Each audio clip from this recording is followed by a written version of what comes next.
আজ আমরা দেখতে চলেছি ইউরোপের লোককথার উপর নির্মিত আরেকটি মুভি। ফ্যামিলি ফ্যান্টাসি ও রোমান্টিক ঘরানার মুভিটি আপনার শোনা যে কোনো রূপকথার গল্পকে হার মানাবে, যেখানে রয়েছে এক রহস্যময় বন আর এক মায়াবী জাদুকরী, যে বনে একবার কোনো মেয়ে প্রবেশ করলে আর ফিরে আসে না। কী করা হয় সেই মেয়েদের সাথে? একবার এক অনাথ ছেলে তার প্রিয়তমাকে নিয়ে পালিয়ে গিয়েছিল সেই রহস্যময় বনে। অন্যদের মতো সেও কি হারিয়ে ফেলেছিল তার প্রিয়তমাকে? সে কি ভেঙে পড়েছিল, নাকি খুঁজে বের করেছিল সেই গুপ্ত রহস্য? আর ওই মায়াবী জাদুকরী, তারই বা কী হলো? এর সবই আমরা জানবো আমাদের আজকের গল্পে। গল্পের শুরুতেই আমরা জেনিকে দেখি। সে গাছের আড়ালে লুকিয়ে লুকিয়ে জ্যাককে দেখছিল। আসলে জ্যাক তার বাবার সরাইখানায় কাজ করে, কিন্তু তারা একে অপরকে খুব ভালোবাসে। জেনিদের বাসার সামনে ওই তৃণভূমিটা পেরিয়ে গেলেই গ্রিম ফিভার ফরেস্ট, এক ঘন রহস্যময় জঙ্গল। বলা হয়ে থাকে এটি এমন এক রহস্যময় বন যেখানে কেউ গেলে আর ফিরে আসে না। জ্যাকের এই প্রাণোচ্ছল হাসি ও তার দুষ্টামি জেনির খুব ভালো লাগে। এভাবেই সবার আড়ালে তাদের ভালোবাসা চলতে থাকে। প্রতিদিনের মতো সেদিনও জ্যাক ভেড়াদের সাথে দুষ্টামি করছিল, আর দূর থেকে জ্যাকের এই দুষ্টামি দেখে জেনির ঠোঁটের কোণে এক মিষ্টি হাসি ফুটে ওঠে। ঠিক তখনই সরাই মালিকের স্ত্রী জেনির মা মারিয়া মেয়ের এই হাসির অর্থ বুঝতে পারলেও তিনি এসেছেন তাকে সতর্ক করতে। আজও এক মেয়ে ওই জঙ্গলে হারিয়ে গেছে, তুমি কখনো ওই জঙ্গলের দিকে যেও না। দস্যুদের আগমনের খবর শুনে সরাইখানার মালিক উইলিয়াম, তার স্ত্রী মারিয়া, জেনি, জ্যাক ও লিও সবাই মিলে দ্রুত সব মূল্যবান জিনিসপত্র লুকাতে শুরু করে। সবচেয়ে গুরুত্বপূর্ণ টাকার থলেটা কিছুক্ষণ আগেও এখান থেকে কোলাহলের শব্দ ভেসে আসছিল, কিন্তু দস্যু ফেরিসের কথা শুনতেই যেন এক অদৃশ্য নীরবতা নেমে আসে। ফেরিস তার দলবল নিয়ে সেখানে এসে হাজির হয়। এখানে মূল্যবান যা কিছু আছে সব বের করো, আর আমাদের আপ্যায়নের ব্যবস্থা করো। সরাইখানার মালিক উইলিয়াম ভয়ে কাঁপতে শুরু করে। এদিকে ফেরিসের কথা শেষ না হতেই তার দলবল সরাইখানায় হামলে পড়ে, কিন্তু গুরুত্বপূর্ণ কিছু খুঁজে না পেয়ে ফ্যারিস ও তার দলবল উইলিয়ামকে আক্রমণ করে। সে তাকে হাঁটু মুড়ে বসতে বলে। এসব দেখে উইলিয়ামের স্ত্রী ও মেয়ে জেনি আতঙ্কিত হয়ে যায়। আর তখনই ম্যাকের চোখে পড়ে উইলিয়ামের টুপির নিচে রাখা পয়সার থলেটার দিকে। তারা সেটা বের করে নেয়। অবস্থার ভয়াবহতা বুঝতে পেরে জ্যাক একটা কৌশল করে।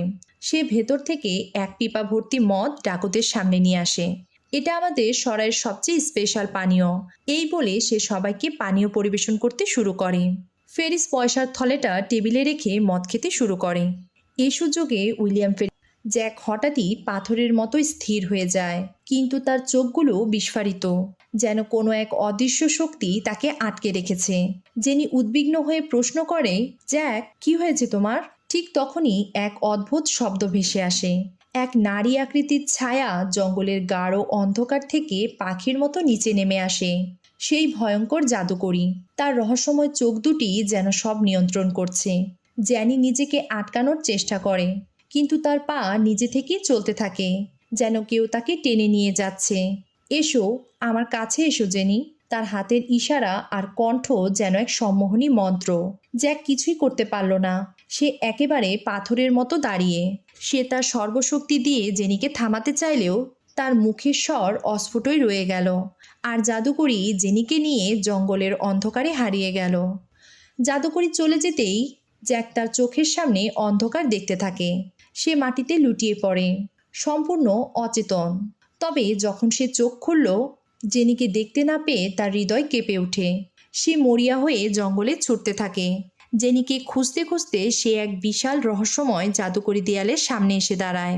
দেয়ালটি পানির মতো চিপচিপে আর স্বচ্ছ স্ফটিকাকার। ধোয়ার মতো কুণ্ডলী পাক খেয়ে ঘুরছিল পুরো দেয়ালটি জুড়ে, যেন জীবন্ত। কিন্তু সে কিছুতেই সেই দেয়াল ভেদ করতে পারল না। তবে সে নিশ্চিত এই দেয়ালের ওপারেই জেনি আছে। প্রাসাদের ভেতরে জাদুকরী জেনির জন্য এক রাজকীয় পোশাক নিয়ে আসে আর বলে, এখন থেকে তুমি এখানেই থাকবে। জেনি অবাক হয়ে জিজ্ঞেস করে, কেন? তুমি আমার সাথে কি করতে চাও? শুধু এটুকু জেনে রাখো, এখানে থাকাই তোমার জন্য ভালো। এদিকে জ্যাক সে পরিণত হলো খাঁচায় বন্দি এক ছোট্ট পাখিতে। এদিকে জ্যাক বেরিয়েছে সেই দস্যু ফেরিসের খোঁজে। সে এক জেলেকে তার জালে পেঁচানো অবস্থায় দেখতে পায়। সে তাকে মুক্ত করে এবং জিজ্ঞেস করে সেই দস্যু ফেরিস কোথায়। সে ইশারায় বুঝিয়ে দেয়। জ্যাক ছুটে চলে তার দেখানো ওই পথ ধরে। পথের ধারে এক নাটকের দল তাদের তাঁবুতে বিশ্রাম নিচ্ছিল। জ্যাক দেখল দস্যু ফেরিস ও তার দল তাদের আক্রমণ করেছে। তারা এক তরুণীকে আটকে রেখে তাদের সর্বস্ব লুট করছে।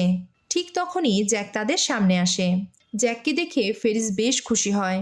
সে বলে, তুমি কি আমার সাথে যোগ দিতে প্রস্তুত? জ্যাক হাসতে হাসতে বলে, আমি মনে হয় তোমার আরও ভালো সহযোগী হতে পারবো। ফেরিসও প্রত্যুত্তরে হেসে বলে, ঠিক আছে, তাহলে চলে ফেরিসের দুর্গময় প্রাসাদের সামনে। অন্যদিকে ফেরিস তার দলবল নিয়ে প্রাসাদে ফিরছিল।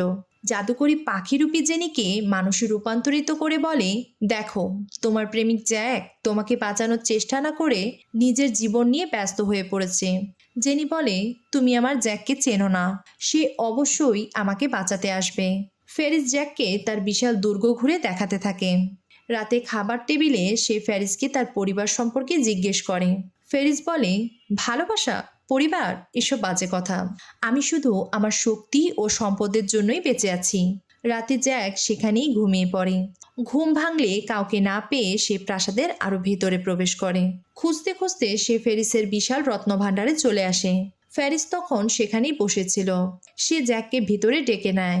এত সব ধনরত্ন দেখে জ্যাক বেশ বিস্মিত। সে ফুলটির গুপ্ত রহস্য তাকে বুঝিয়ে দেয়, কিন্তু জ্যাক এসব কিছুই শুনতে চায়নি। সে শুধু চেয়েছিল ওই জাদুকরি ফুল, তাই সে ফুলের থলেটি চুরি করে। ফেরিস পিছনে তাকিয়ে দেখে জ্যাক সেখানে নেই, তার জাদুকরি ফুলের থলেটিও নেই। এদিকে ফেরিসের দুর্গ থেকে পালানোর জন্য জ্যাক এক ঘর থেকে আরেক ঘরে ছুটছিল। আর ঠিক তখনই এক রহস্যময় নারী নিজের মুখ ঢেকে তার সামনে আসে। সে তাকে সাহায্য করার প্রতিশ্রুতি দেয়। জ্যাক তার কথা বিশ্বাস করে এবং পেছন পেছন চলতে শুরু করে। কিন্তু এই নারী আর কেউ নয়, সে ওই দুষ্টু জাদুকরি। সে জ্যাককে বাইরে বের করার বদলে তাকে আবারও ফ্যারিসের রত্নভাণ্ডারে নিয়ে আসে। জ্যাক কিছু বুঝে ওঠার আগেই ফ্যারিস সেখানে চলে আসে। সে তার তরোয়াল হাতে জ্যাকের দিকে এগিয়ে আসে। আমি তোমাকে তোমার ভাগ্য পরিবর্তনের সুযোগ দিতে চাইলাম, আর তুমি আমাকেই ধোঁকা দিলে। জ্যাক আবারও তার সুনিপুণ কৌশলে তাকে ফাঁকি দিয়ে রত্নভাণ্ডার থেকে বেরিয়ে যায়। ফ্যারিস তার পিছ জন্য তুমি একদিন আমাকে ছেড়ে এসেছিলে, সেটাই আজকেও তোমাকে ধোঁকা দিয়ে নিয়ে যাচ্ছে। ফেরিস গর্জে ওঠে, এই ফুল দিয়ে সে কি করবে? জাদুকরি বলে, সে তার প্রেমিকা জেনিকে উদ্ধার করতে যাচ্ছে। জাদুকরি আরও বলে, একসময় আমিও তোমাকে ভালোবাসতাম, কিন্তু তুমি আমাকে ধোঁকা দিয়েছিলে। আমার সাথে মিথ্যে প্রেমের অভিনয় করেছিলে শুধু আমার জাদুকরি ফুলটি পাবার জন্য। জ্যাক হতভম্ব হয়ে তাকিয়ে রইল। আজ সেই ফুল দিয়েই তুমি এখন এত সম্পদ বানিয়েছ, কিন্তু সেই ফুল তো তুমি অভিশপ্ত করে দিয়েছ। আমি যতবারই ফুলটি ব্যবহার করেছি আমি ততই বুড়িয়ে গেছি, আমার বয়স বেড়ে গেছে। আবেগতাড়িত ফেরিস তার প্রিয়তমা জাদুকরীকে করে। এদিকে ইশিও জ্যাকের এই সরলতা ও প্রাণোচ্ছল হাসি ভরা দুষ্টামি দেখে তার প্রতি দুর্বল হয়ে পড়ে। সে জ্যাককে আরও কিছু সময় তার সাথে থাকতে বলে। এদিকে জ্যাককে ফাঁদে ফেলতে আড়ালে থাকা জাদুকরি আরেক নতুন চক্রান্ত করে। সে তার জাদু দিয়ে আবহাওয়া নিয়ন্ত্রণ করতে শুরু করে। হঠাৎই বিদ্যুৎ চমকে ওঠে ও বৃষ্টি শুরু হয়। ইশি জ্যাককে তার তাঁবুতে নিয়ে যায়, আর এদিকে জাদুকরি তার পরিকল্পনা সফল হতে দেখে আড়ালে দাঁড়িয়ে হাসতে থাকে। আবহাওয়া আরও খারাপ হতে শুরু করে, ফলে জ্যাক রাতে ইশির সাথে ওই তাঁবুতে থাকতে বাধ্য হয়। সকালে জাদুকরি পাখিরূপী জেনিকে নিয়ে তাঁবুর কাছে আসে, কিন্তু সে যা দেখল তা বিশ্বাস করতে পারল না। জ্যাক ও ইশি একসাথে থাকলেও তারা দুজনই ছিল স্বতন্ত্র। আর ঘুম ভাঙতেই জ্যাক ইশিকে ছেড়ে ফুলটি নিয়ে জঙ্গলের উদ্দেশ্যে বেরিয়ে যায়। জাদুকরির পরিকল্পনা ব্যর্থ হয়, কিন্তু সে সহজে হার মানার পাত্র নয়। সে জেনিকে মানুষে রূপান্তরিত করে জঙ্গলের দিকে নিয়ে যেতে, যার এক স্পর্শেই তাদের জীবন বদলে গিয়েছিল। জ্যাক বলে ওঠে, এই পাখিটাই জেনি। জাদুকরি জ্যাককে বলে, তুমি কিভাবে নিশ্চিত হচ্ছ? ভুল করলে কিন্তু তুমি তাকে একেবারেই হারিয়ে ফেলবে। জ্যাক বলে, আমি যুক্তি দিতে পারবো না, আমার মন বলছে এটাই জেনি। জাদুকরি জানে সে এখনও হারেনি, তবে জ্যাককে দেয়া শর্ত মতো সে জেনিকে মানুষরূপে ফিরিয়ে দেয়। সে জেনিকে বলে, এই বৃদ্ধ তোমাকে এখান থেকে মুক্ত করেছে, তুমি যেতে পারো। জেনি বৃদ্ধকে প্রশ্ন করে, কে আপনি?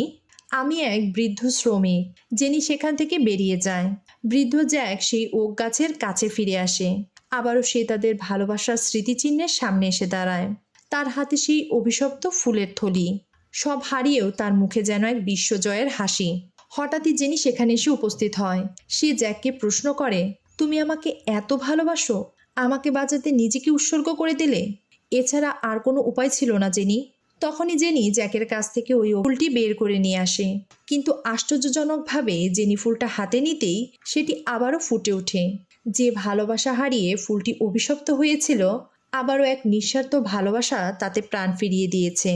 জাদুকরীর মায়াজাদু ভেঙে পড়ে। বন্দি পাখিরা মুক্ত হয়ে আকাশে উড়ে যায়। চ্যানেলটিকে বের উঠতে সাহায্য করুন।